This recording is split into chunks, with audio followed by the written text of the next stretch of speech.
Sarado pa kami. Babalik na ako sa Amerika sa susunod na linggo.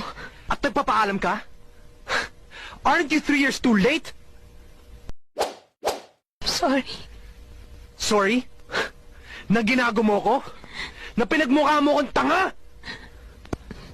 Alex, hindi ko naman ginusto. How dare you! Naghintay ako, Ana. Pinaasa mo ako. Pinakamalagang araw yun sa buhay ko. Nating dalawa. Pero iniwan mo ako. Hindi mo kailanman malalaman kung gaano mo ako nasaktan. Natakot ako na baka masira ang buhay mo nang dahil sa akin. To leave it all behind. I